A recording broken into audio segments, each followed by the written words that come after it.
squarely focused on our dual mandate to promote maximum employment and stable prices for the American people.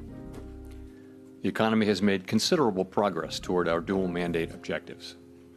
Inflation has eased substantially over the past year, while the labor market has remained strong. And that's very good news. But inflation is still too high. Further progress in bringing it down is not assured, and the path forward is uncertain. We are fully committed to returning inflation to our 2% goal.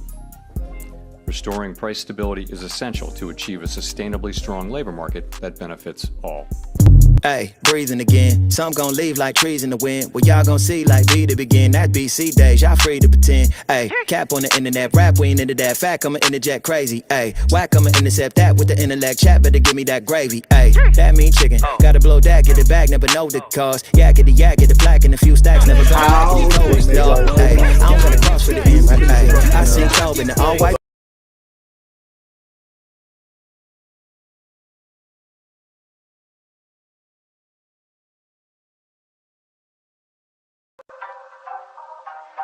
What's good, baby? It's your boy Dale. I'm back in the saddle again. Our motto is to buy, build. We already bought it already, so we already own it, free and clear. Refinance to long-term debt, cash flow. That is the motto. Cliff, man, is that a pretty strong motto, man? What do you think? Man, the model is strong. Like, you're getting each piece of the invest, right?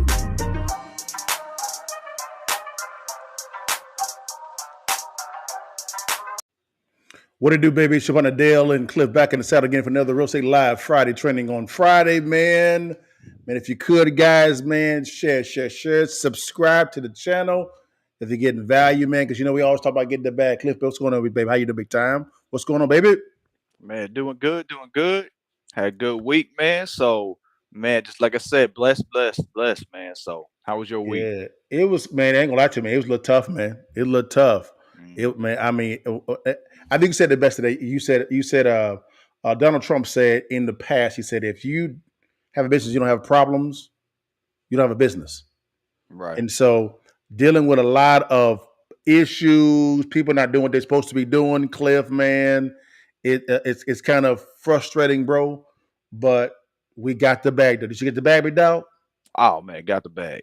Got the bag. We got the bag, man. We got the bag, y'all. So, man, every time we get the bag, man, if you could, guys, again, share. This is going to be a really good one, guys. But you know how we'll begin it every single Friday, man. You talking to a private equity lender and also a real estate investor and also an appraiser and investor in real estate, guys. We always got to walk through the current market analysis, Cliff, man. Yo, man, if you could tell the people in the back room, man, how's everything looking in the market? Talk to people. What's going down? Man, so we're saying like everything goes sideways a little bit. I think we have a stagnated market right now. It's moving real slow. Mm-hmm. We have the lowest amount of buyers in the market that we've had in roughly 40 years. Wow. Say that again, man. How many? Say that again. The lowest amount of buyers. Buyers. Yeah. But and combine that with the lowest amount of listings. Now listings have gone up a little bit, especially in DFW. Really? They ticked up. Really. But it is seasonal though, right? It's selling season. So Gotcha. we are seeing a little bit. I'm seeing a little bit of tick, it going up a little bit. So, but for the most part, the market's going sideways. Gotcha. Now, at what price point are you seeing this stagnation at? What price points? Right now, anything about 500 and above. 500 and above. Okay, 500 and above. Okay. Now, are you seeing stagnation in the price points below 500,000? I mean, those are ticking up a little bit. So, nothing too crazy, but those are starting to take up a little bit. Where I see the most demand right now is sub 300. I mean, those the days on market at 15 days. Is Really? I've done several of those, and they're still out there in Dallas. You can still get a home in Dallas. I did one this week that was like 230. 230. Wow. Fully rehabbed. Fully rehabbed. At 230. 230. What's the square footage of the house? 1,100. Oh, okay, small. 322, 31. Yep. 3. What was this one? 3 1.5. 3 1.5. Man, there's some one and a halves are not selling. Interesting. In bathrooms. That's very interesting. Good Lord. Yeah, and this one Man. was 3 days on market. So they threw it up on a Thursday. By Mhm. Saturday, Sunday, it was sold. Gotcha. Now, anything 800,000 above, what are you seeing there in the market? They're just longer times. And I'm not saying nearly as many people list. Sure.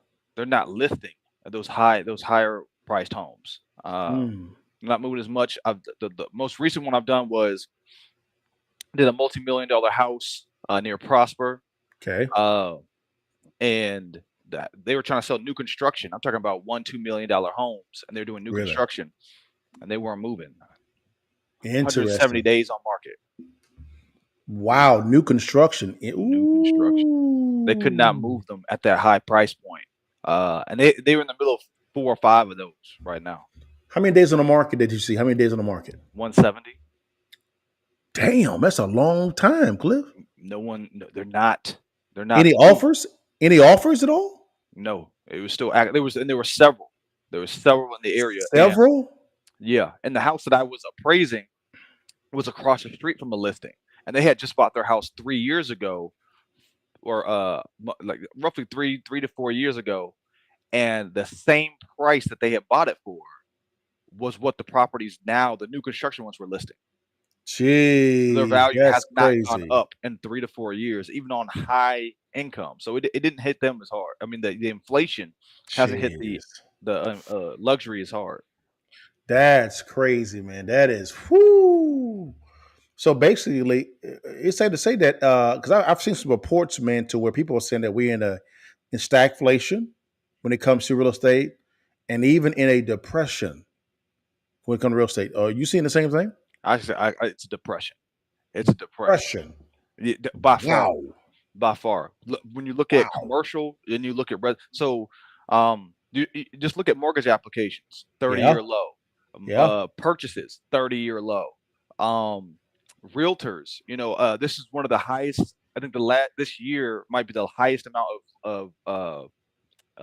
I'm sorry, the lowest amount of realtor license renewals. Realtors are getting out the game. It's like 2008. There's nothing to say. They're fighting over the same scraps. Whoa. So realtors, the renewing of licenses have went down to an all-time low. And I'm also seeing a lot of loan officers. They are exiting this space as well, also because refis are dead, right? Yeah, no, there's New, none. new purchases are scraps, right? And also those high dollar price points, 450 to 100, 450,000 and above, the days of the market are so high that people are struggling. It's I'm seeing individuals, a lot of mortgage brokers going into other industries like financial services. They're going into that service. I've seen some of them going into appraising as well, man. It's real out there, guys. It's Yeah. real. Now, is it going to get worse in your opinion, Cliff? Uh I don't think so. I think it depends Oh, on the Fed cuts. I think when the Fed cuts, you're going to see everybody mm, jump back into the market. I think, okay, so just to give everybody an idea, right? So I talk to buyers and people, sellers every day, yeah. and I get to have these conversations with everybody. When I tell Okay. you 9 out of 10 people want to move, I mean, I can't tell you, guy I met today wanted to move. 2 people I met yesterday wanted to move. Everybody is because what they're if this was a normal market, they would have already moved. But Wow. you have to think about it. They've been raising rates for what, about 2 years now? Yeah. You have 2 years of pent up demand where Yeah. people would normally have moved if this was Yeah. a 5% interest rate environment. Yeah. Yeah. But because it's 7.5 to 8, they're just waiting. Just So waiting. Wow. I'm telling you, everybody I meet is. I'll give you an example. A guy I met yesterday wants to move. Him and his family want something bigger. Mhm. They're trying to do something in Dallas. Mhm. His own house, if he were to buy it today, would cost him $1,700 more a month. Wow. Wow. And he's saying, I can't even buy my own house. Jesus. And so you got to think how many people are out there like that. And I would say that's probably typical of most homeowners right now. Jesus. Now, if they can't sell, what are they saying they're going to do if they can't sell them, Cliff, when you're talking to them? So that's the second problem. So basically is because they want to buy, they want to move forward. They can't because the prices are high and their current mortgages are so low. The guy I was talking to yesterday who wanted to sell his house and he wanted to move, Dale, he's at a 2.8. Why he as much as he wants to move, how can you give up a 2.8? Yeah, you can't. Not in this market, big dog. No, sir. And go to a 7.5? Good Lord. I mean, that is a 5-point jump. He refinanced he said he was in a position, he had his job was going well, the COVID had just hit and they had just dropped interest rates, and he called his mortgage company and got a great rate and refied. And I would say most of the people I'm talking to are in the 3s to 4s. Gotcha. Wow. So I'm assuming their whole thing is just to stay, correct? Everybody's staying. They can't leave. Wow. That's man, guys. It's we're out there in them streets, y'all. We're out there in them streets. It really is, realistically is. And that's something, man. If you are a realtor and you actively watch our live streams, guys, hey, whether it be on Instagram or on YouTube, whatever platform, DM me. I'm actually looking. We were actually looking for those buyers or those sellers that can't sell, but they really want to sell because maybe they lost a job or they can't afford a payment anymore at all. Reach out to me. Or Cliff, we actually want to actively look at helping those individuals out and alleviating the burden of this asset off of their balance sheet at the exact same time protecting their credit as well also. So reach out to us. We are moving and shaking in the market. Would that be right, Cliff? Yeah, absolutely. Always looking for a good deal. So all the time. You got some, bring it across. It don't hurt to get a second opinion. At all, guys. Now, guys, let's dive into the topic today. Man, California's new rental laws, and we're going to talk about the Fed freeze and what it means for you. So let's dive in initially to this. California laws are changing in 2024 for not only tenants, but landlords, right? And why did I pick California? It's because number one, it popped up on my feed. And number two, California is normally one of the craziest states in the union. And you're going to begin hearing what they are doing, and you're going to be like, what the hell? Let's dive into it real quickly, y'all, so y'all can see exactly what's going on. And then what we'll do is Cliff and I will give our commentary. Here we go. Let's see what's going down, y'all. Let me get this right. Boom. Here we go. All right, let's go. Let's go get it in. New Year only days away, renters here in California are about to receive a number of new legal protections. Good evening. Thanks for joining us. I'm Marcella Lee. I'm Jesse Pagan. Beginning in 2024, tenants, as well as people trying to rent an apartment, will benefit from several new laws that will be going into effect. One of the most significant centers around how much Californians will have to come up with for their security deposit, which can often lead to several $1,000s. But as CBS 8's Richard Allen finds, many landlords are not on board with these new rules. And California and San Diego in particular have some of the highest rents in the entire nation. And that, of course, translates to excessively high security deposits that would-be tenants have to come up with to secure an apartment. But this new law will cap that security deposit at 1 month's rent. I think it's an excellent idea. I think it should be done. People living in San Diego need help. Linda Vista resident Phyllis Sullivan is passionately in support of Assembly Bill 12, which beginning in July of 2024 will prohibit landlords from charging more than a month's rent as deposit. With the average rent for a one-bedroom in San Diego now at $2,400 according to Zillow, that deposit can now range from $4,800 to $7,200 or even more, often depending on your credit score. Nobody has that big hunk of cash to lay down to get into an apartment, usually. any act to help people trying to get a new home or new place, I'm all for it. Anthony Hardage is currently a renter, but would like to buy a home soon. People can't afford, the current situation that they're going through. It's really hard, the economics and everything. And, I feel for a lot of people out there. I'm one of them trying to find a new home, and it's just tough. It's tough out there. Many property owners, though, are opposed to this new law, warning that capping how much landlords can charge up front could lead to more rental housing being pulled from the market. With the California Apartment Association saying, quote, further limiting a property owner's ability to financially cover property damage or unpaid rent is an unfair imposition for rental housing providers.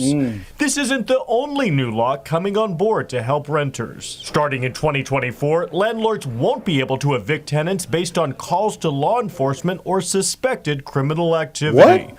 And in April, property owners will have a harder time evicting tenants if the landlord or their family members want to move in. San Diegans like Phyllis Sullivan say the more support for renters, the better. We all need to help.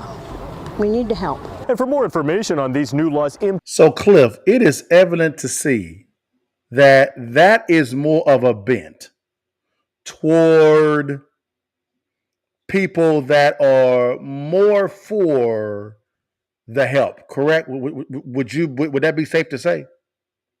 Right. Yeah. It's they always focus the laws towards trying to be able to help as many people as they can. It seems like that's what the guidelines and the laws are trying to do. Yeah, I'm hearing it, but Cliff, let's hear from a real estate professional's point of view. This is a real estate professional in California, right? And now you heard the news. It was really bent toward the government just helping you out. That was really the bent of the reporting. Now let's give the landlord side. Here we go, Cliff. Are you a renter or do you own rental property in the state of California? There are 5 new laws that go onto the books starting in 2024, and these will impact you. So let's start with the first one. Landlords, you will no longer be able to evict a tenant who's been arrested or has contact with law enforcement or has a criminal conviction. And this doesn't just apply to the tenant whose name is on the lease. This is for anybody in that household. The second law that you need to know about actually goes into place in April. Starting in April, if you own a piece of rental property and you need to evict the tenant so you can move back into your own home, well, you have to move back into that home within 90 days of the eviction, and you have to live there for at least 12 months. Number 3 on this list, starting in 2024, churches and nonprofit colleges will now be able to lease out their land in order to build affordable housing on it. Also, starting on July 1st, renters, this one applies to you. When you sign a new lease, the landlord will no longer be able to collect any more than 1 month's worth of rent up front for the security deposit. And finally, tenants, if you use an e-bike or a scooter and you need to plug it in to charge it, you can now do that, although you do need to make sure that you use a battery that meets all safety standards. Now hold on. Let me go back to the beginning real fast, Cliff. I want to hear what she said concerning initially, because I missed that. Because I want to make sure I heard what I heard, because it made no damn sense. But let's see it. Are you a renter or do you own rental property in the state of California? There are 5 new laws that go onto the books starting in 2024, and these will impact you. So let's start with the first one. Landlords, you will no longer be able to evict a tenant who's been arrested or has contact with law enforcement or has a criminal conviction. And this doesn't just apply to the tenant whose name is on the lease. This is for anybody in that household. The second... Hell no, man. Hell no, bruh. So hold on. Let me get this straight, Cliff. Let me get this straight, man. Let me get this straight. All right. What I'm hearing these fools did is you can't evict a tenant out if they have a criminal record or have been in contact with law enforcement, and even people that are not listed on the lease? The hell? Yeah, I'm not sure how that's enforceable. So if someone's in the home that's not on the lease, how do you what is the legal relationship between the two parties? It don't matter. It don't matter. Is if you live in an apartment or in a house, Cliff, and your cousin them from grandma and them, if in the second power, move them in, yeah, you move them in, and you have a criminal record, you can't move them out. You can't evict them. Uh, the problem is that they the The hell? problem is that it's the state is trying to use state power because that's all they have, right? They're trying to legally try to to have outcomes through legal forces, but the problem that they have is economic, right? And so basically they want lower rents and they want more rights for their tenants, and they're trying to do that through the legal way. But what they don't understand is every time they implement a new law, they're causing prices to go up. Dumbasses. Yeah, I get that problem. So wait a minute. So wait. These California lawmakers believe it's a good practice for tenants to have more power to where if the tenant has contact or been convicted of a crime, and or if you move in somebody whose name is not on the lease that has a contact with the police and been convicted of a crime, you can't evict them out. You have to go throughout the entire lease term. So even if you put that into the lease contract, that doesn't matter anymore. That's a moot point. Well, I mean, it's what's crazy Okay. is what if they got that conviction at your location, meaning they're Don't doing matter. illegal, they're doing it like they say on drugs out the rental property. You're like, well, I got to evict them. They can't be selling, and they're like, no, they can legally stay in the house that they're selling the drugs in and got caught, Yeah, it don't and you matter. can't evict for it. It don't matter. Let's read this real fast. Here we go, guys. At a glance, what a landlord cannot do in California in 2024. Let's read it for the folk in the back row. I want y'all to hear this dumbassness. Okay, here we go. The Tenant Protection Act. Notice the name. The Tenant Protection, not the landlord.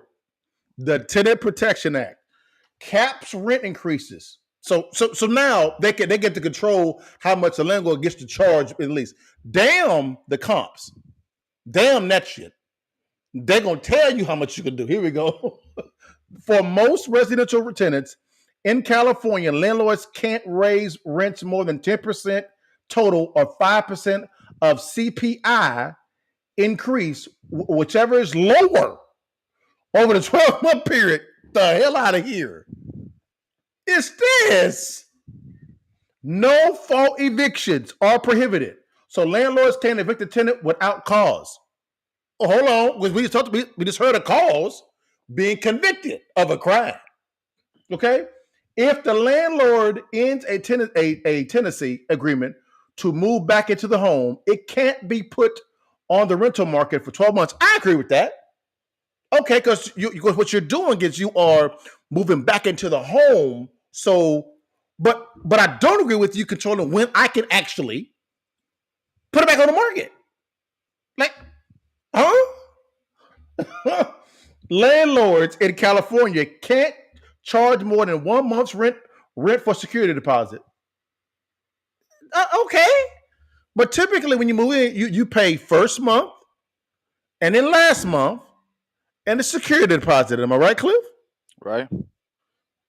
So I can okay with this. Okay.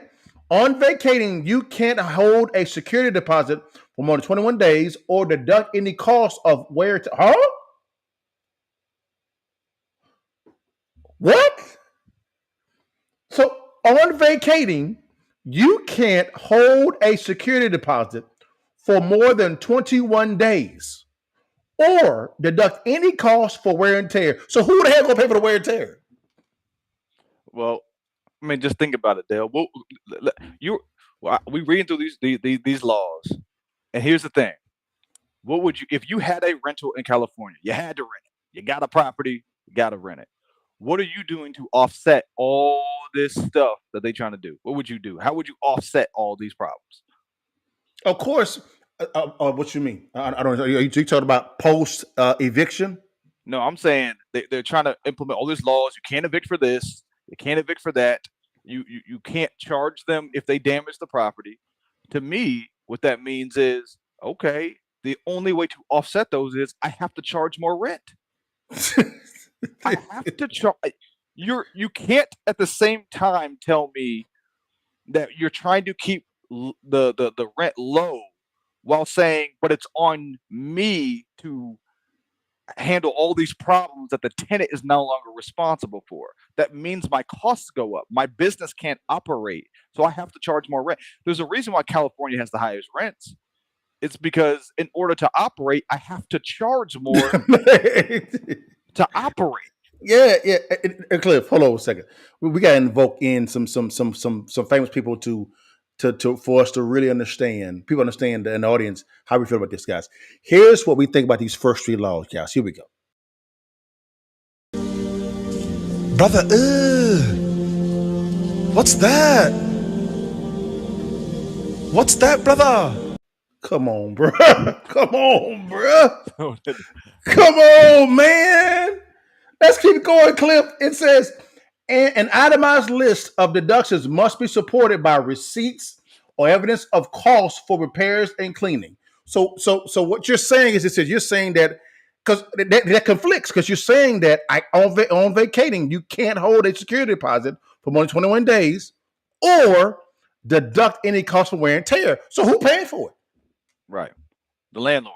You could already tell from the language they're using in the laws that it's not. They're just not. They're not landlord friendly. I don't understand what they're trying to do, because what they think they're doing is helping the tenant, but what they're doing is causing the tenant's rent to go up. Yeah, like it's that you're not saving them more money. You think they're saving them money in aggravation. They're just going to charge you $4,000 more a year to offset these costs. We ain't done yet. The buffoonery keeps going. I just says landlords in California can't discriminate against any applicant based on credit history if they receive a government rental subsidy. So now, Cliff, what? So now, wow. Dog. Come on, man. So now, Cliff, bruh, now, if the credit score is trash, if they're getting a government subsidy, we can't deny them. We can't deny them at all. Why? They get a government subsidy. So, damn me qualifying my tenant. I have to not submit myself to what the government says. Bro, I got to come on, Boost. Dog. Come on, man. Cliff, am I tripping, Doc? It's just not sound. It just sounds like they're trying to do better. Like it's like that lady was saying in the video, right? She was like, "This is like we need help," but the problem economics. This is how I always like to explain it. Economics is like a balloon, right? If you squeeze one in, you're going to have repercussions at somewhere else in the economy. So if you're trying to say that these costs aren't going to the tenant, the landlord's not just going to eat those costs. He's going to charge $300 more in rent. I need to offset these problems, or else because what happens if I can't pay the mortgage? Who wins in that situation? Yeah. So yeah, it's wild. It's wild. 1 second, almost. All right. My God, bro. It's Cliff. We ain't done, Cliff. It says landlords can't charge more than $62.02 in tenant application fees in 2024. This is adjusted yearly. Who makes that adjustment? And what does $62.02 come from? They just put it out your ass? That's what we did? Dog. Come on, man. Cliff, Cliff. Okay. Here's the last one, and then we get to last one. Oh my God! It says, landlords can't neglect maintenance or repairs, especially if it affects tenants' health and safety. Okay. Tenants are allowed to use repair and deduct remedy. Tenants, not landlords, tenants are allowed to use repair and deduct remedy in California, making emergency repairs and deducting the cost from the rent if a landlord fails to address the problem.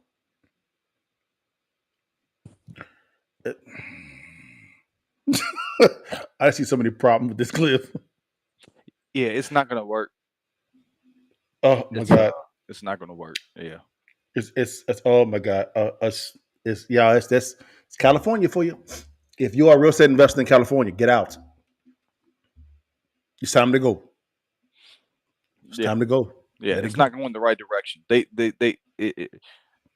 don't, because the truth is they don't want landlords. What they want is the government to own all the housing. That's what they want, and they think they can lower costs that way. But Cliff, this is what everybody's saying.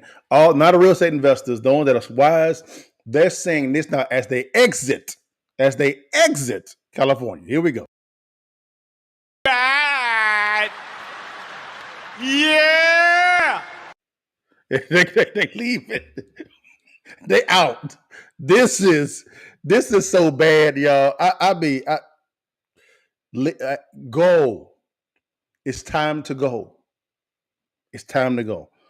If you want to say anything, man, if we move on to the next one, Doc. nah, just with all the laws they're trying to do, the point of them is they're trying to help the tenant. The problem is they don't understand these hurt the tenant. That's why where's the highest rent? California. Well, it's no coincidence that you got a bunch of nonsense laws that you're gonna get high rent. Yeah, y'all. Okay, y'all. It's time to go with we're done with the buffoonery. Let's go into the Fed now. The Fed just sees just one rate cut in this year, 4 cuts in 2025. That's what they're saying. Our Fed chairman came out and spoke a little bit. We're going to hear a little bit of what he said. Then Cliff and I are going to respond. Here we go, y'all.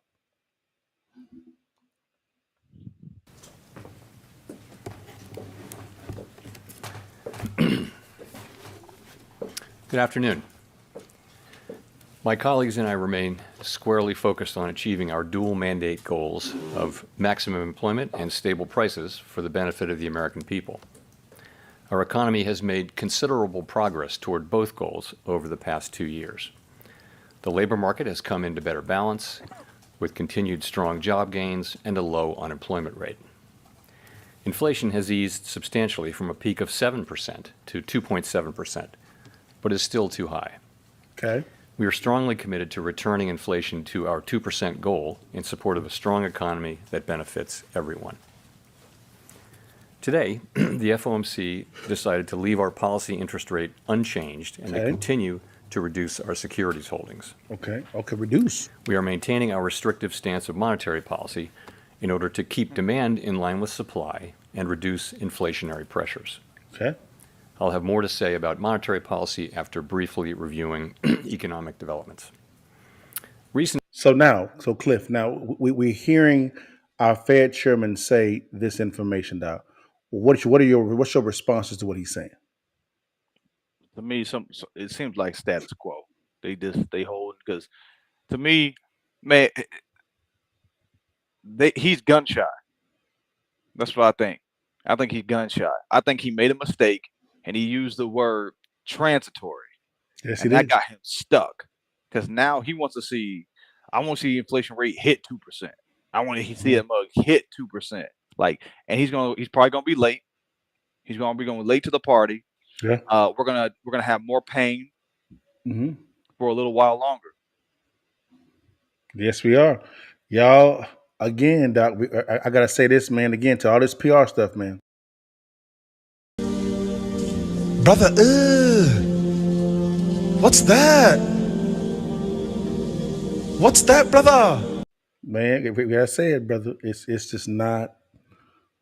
I see the same thing, Cliff, man. It's just more of bumping your gums, more of just PR. I can tell everybody. I keep telling everybody this is the biggest PR game I've ever seen in my life. PR. Cliff, you agree? You disagree? Man, yeah, they've been playing with everybody for a while, right? They first we started off the year with 6 cuts, then went to 3, now it went to 2. Now they're saying we can get 1 by the end of the year. Let's just be honest. When you start with 6 and end at 1 in 6 months, you don't know what you're talking about. Yeah. You don't know. Stop trying to say you think. Oh, I think we have 1 cut. You don't know. You said 6 cuts 5 months ago. So they don't know. They don't know. We on some bullshit, yo. This is what I call the bull to the shit. They on some bullshit, yo. It's real simple, y'all. It is what it is, guys. But here, my man, we'll be right back, guys, with that kind of move. Here we go. Mastering the strategy of locating distressed properties has allowed for me to own about $35 million worth of real estate currently right now. We're talking about new construction, single-family residences, commercial properties, and apartment complex. You name it, I own it. Now, I know you're asking, what does this got to do with you? I'm glad you actually asked. One of the most common questions that I receive when it comes to real estate investing is that they say, LaDale, what is the best strategy I should use when it comes to executing a good investment strategy in real estate? Should I buy and hold? Should I buy and flip? Or should I do a rental scenario? My answer to that question is, why not do all 3? But the good thing about it is the investor that masters the art of locating distressed properties will know exactly how and what strategy is the most wisest in that situation. That's the key to this whole thing. We're actually having a free real estate master class. This is 100% free. Don't cost you a dime at all, period. It's going to be myself and Cliff Hunter, who's a licensed appraiser and general contractor and successful investor. We're going to be talking about all things real estate. You can ask any question you want. No questions off limits. We're talking about new construction, buying and flipping, buying and holding, rental properties, how to raise capital, how to put together a scope of work when it comes to a renovation project, subject to investing. You name it, you ask it, we'll be right there to answer any question. All we ask for you is just click on the link below or swipe up and just give us your name, email address. That's it. And you can book your seats. It'll be epic. See you in the masterclass.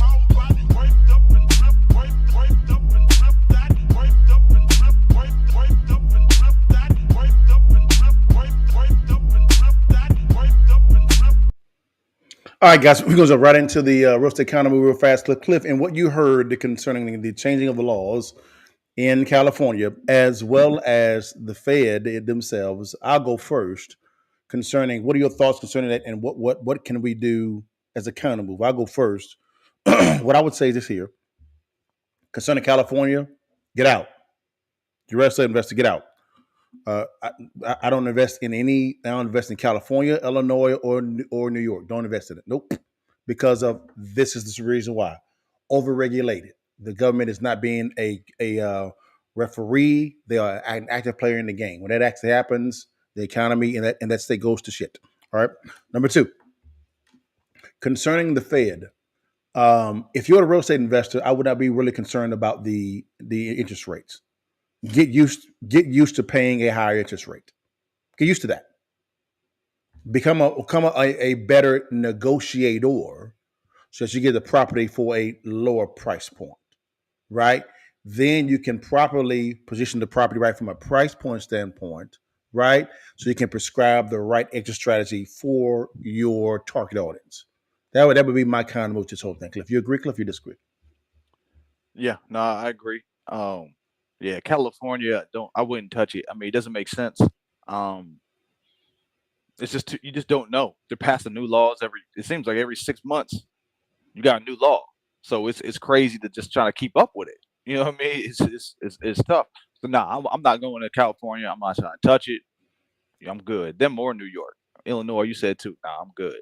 Um, to me, I said this to Dale. We was talking a little bit before this. I said this seems like the bottom to me.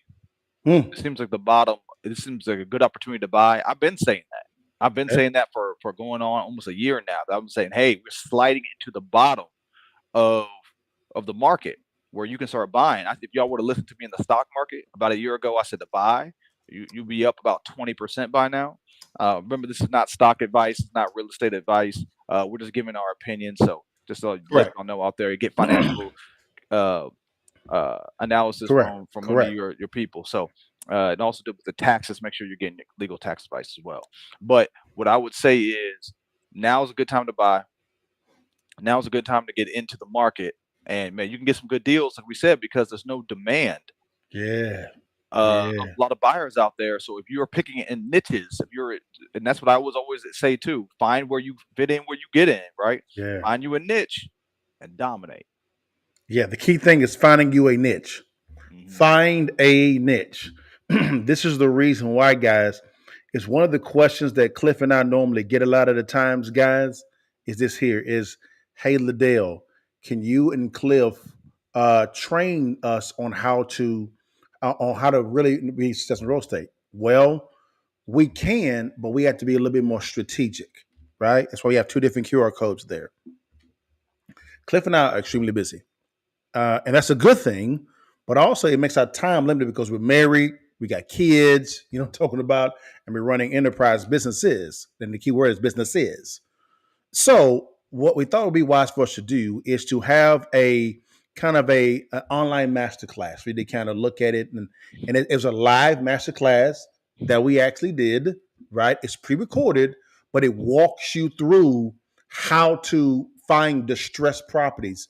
Because Cliff and I thought that it'd be wise for us if we can teach you how to find, vet, or underwrite, and then also structure the right transaction and close. You can become a successful real estate investor, right? So you're welcome to scan on this QR code, either at the top or bottom, right? If you're on Instagram, go to the link in my bio, or click on the description below, and you can watch the free masterclass. Very simple. At the exact same time, guys. Also, if you're wanting more on-demand, more personable training, right? We have something called the Cash Flow Club. We call it the bundle. What that does is that's Cliff and I, what we are doing, guys, is we put together a course, a real estate investing course. It's real estate education for today's economy, right? And what you can do is we didn't talk. We actually have stuff talking about how you can buy your first property in the first 30 to 90 days, right? Subject to investing. There's several different strategies that we're teaching guys in this course, and it's on demand training, so you can actually do it yourself, right? You can do it at the right time when it's best for you, because it may be Friday evening, Saturday morning, Sunday evening. You actually have access to Cliff and I 24/7, 365. Very simple. It's called the Cash Flow Club bundle, guys. Scan on the QR code right there on the spot, guys, which is cool. Okay, go to the link below. You get so much value. We actually update courses every single month. We have a couple other courses going up in the next couple of weeks as well, also just for you. Again, scan on the QR code. Okay, go link below. If you want to learn how to locate, vet or underwrite, structure properly, and close on a real estate transaction. And the deal is good, guys. I'll fund the deal for you with my own cash. This is real simple, not hard at all with it all. Period. Also, guys, if I go there, Cliff also has something called it is Hunter Appraisals. Cliff gets asked all the time concerning what the value of said property is. Great question. Go to hunterappraisals.com, and you'll be able to see what Cliff can actually do for you. Schedule a time with him, right, to walk through this as well also. And he could actually give you a quote on said property. It's real simple. It's not hard. All right, Cliff, tell them about the hunterappraisals.com. Yeah, so the appraisal company, we're in the Dallas-Fort Worth area. We do appraisals for anything from just land to multi-million-dollar homes. Working on another one next week. Looks like it's going to be around 3 to 5 million or 3 to 4 million. And we do everything in between, everything except commercial. So if you're looking to be able to find out what your property is worth, what it could be worth if you renovated it, or you're trying to find a different effective date, maybe something happened in the past that you're trying to figure out the value from. a year ago or 2 years ago. Mhm. We're able to go come in and do that. We're doing quick turn times. Just go to Yeah. hunterappraisal.com, fill out the form, and we'll get back to you as soon as possible. We had a watcher actually fill out a form 2 weeks ago. Was able to get Mm. that report back to him. He was very happy, very satisfied. So again, go to hunterappraisal.com, fill out the form. We'll be with you quick. Sounds good, guys. Sounds good, guys. And also, guys, real quickly as well, also concerning this as well. I'm always asked a lot of times about what they call the it's called the passive income blueprint, guys. Well, myself and a good friend of mine, Matt Sapalo, actually did a case study on me, which is kind of cool to see, on how to locate the top 3 effective ways to reach 1.5 million in passive income, guys. All right. So it's a video that Matt put together. He put together, and you'll see my pretty face on there as well, also, because he did a case study upon me in the real estate, guys. So again, click on the link below, scan on the QR code, guys. If you can do that as well, and you can begin to see this as well, also as well, guys. And American Rounds, guys. It's the first AI-powered ammo vending machine, man, at your local grocery store. It is fast. It is also secure and it is automated, which means it's convenient, guys. If you could, guys, scan on the QR code, which would be fine, or you're welcome to go to AmericanRounds.com or anything at American Rounds on all platforms, guys. Real quickly, guys, here's a little thing about them real quickly, and then we'll end the live. Here we go. American Rounds. We are in Pell City, Alabama at Fresh Value grocery store installing the first ever automated retail machine for ammunition. The stores were really the inspiration for it. I mean, they knew their customer base and they came to us and thought this would be a really good opportunity for their customer base. There's a lot of hunting community here in Pell City and thought that their customers would love an opportunity to be able to buy ammunition here at the store. We're super excited to offer, what we think is the first ammo kiosk. We're always looking for ways to give our customer another reason to come visit our stores. Anything that we can do to help them make their shopping trips easier based on the feedback that we've gotten just from customers today. They are so excited about us having the ammo kiosk. We're getting ammo! One of the ways we're changing the landscape of ammunition sales is to make it more available. Being able to move into a place like a grocery store, supermarket makes it a lot more available to the public. But we're taking a different approach to it. Traditionally, ammunition is sold at outdoor type stores, your sporting goods stores, and it just sits on a shelf. It's very accessible. Because of that, there's a high rate of theft. But with our machines, as you can see here, we have a very secure automated retail machine. We're able to age verify. We scan a driver's license. It then takes 360 facial recognition for the purchase and matches it to the ID. So the machines really provide an opportunity for safe, affordable, and available ammunition sales. There is no doubt that foot traffic will increase based on the feedback that we've gotten. And again, we're super excited not only to have it here, but in other locations in Fresh Value as well. We're really excited about where we're going. We are going to continue to expand here in Alabama. We have a machine slated to go into Oklahoma, Louisiana, Texas. So over the next year, we're looking forward to, seeing these roll out all throughout the South and the Southeast. All right, guys, that's American Rounds, guys, on each and all platforms. Go to American Rounds, or you go to AmericanRounds.com. Again, it's the first AI-powered ammo vending machine at your local grocery store, guys. Okay, guys? But Cliff, man, you want to say anything, man, before we exit the thing, brother? Holler at people. Man, no, same thing every week, man. You always do one deal away. One deal can change your life. So hit us up, join the Cash Flow Club. We can walk you through. So, man, don't go it alone. See if you can join in with some people, get some knowledge. Yes. And then try to make some money. Sounds good, guys. And I always say, guys, we try to educate you on how to get to the bag, right? No matter how bleak it looks in the market, no matter what you're hearing from political figures or the Fed chairman or from your family and friends, like Cliff said, you are one deal away from transforming your life, guys. But, guys, that's all we have for today, guys. Stay blessed. We end it every single time. Before you leave, while you can, you see that thing, baby. Take the picture for your mama and them, guys. How's this party, guys? We see you guys next week, guys. All right, y'all. Peace. Bless God, give thanks. Bless God, give thanks.